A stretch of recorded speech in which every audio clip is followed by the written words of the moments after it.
اعوذ باللہ من الشیطان الرجیم بسم اللہ الرحمن الرحیم رب اشرح لی صدری ویسر لی امری واحلل عقدۃ من لسانی یفقہوا قولی۔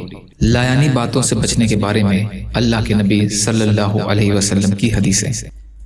حضرت ابو ہریرہ رضی اللہ تعالی عنہ روایت کرتے ہیں کہ رسول اللہ صلی اللہ علیہ وسلم نے ارشاد فرمایا، آدمی کے اسلام کی خوبی اور کمال یہ ہے کہ وہ فضول کاموں اور باتوں کو چھوڑ دے۔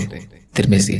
فائدہ: حدیث شریف کا مطلب یہ ہے کہ بے ضرورت باتیں نہ کرنا اور فضول مشغلوں سے بچنا کمال ایمان کی نشانی ہے اور آدمی کے اسلام کی رونق اور زینت ہے۔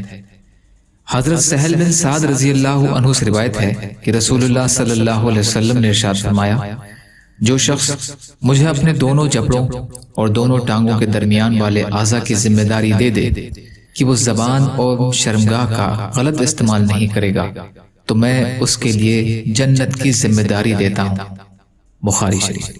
حضرت حارث بن ہشام رضی اللہ عنہ سے روایت ہے کہ انہوں نے رسول اللہ صلی اللہ علیہ وسلم سے یہ عرض کیا، مجھے کوئی ایسی چیز بتائیں جسے میں مضبوطی سے پکڑے رہوں۔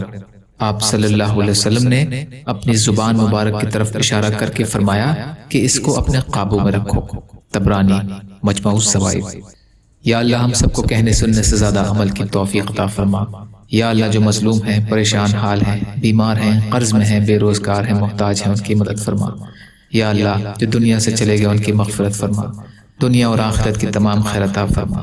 یا اللہ آپ قادر مطلق ہیں، ہر شے پر قادر ہیں، آپ کے لیے ہر چیز آسان ہے، ہمارے لیے بھی آسانیاں پیدا فرما برحمتک یا ارحم الراحمین۔ لا الہ الا اللہ محمد رسول اللہ۔ السلام علیکم۔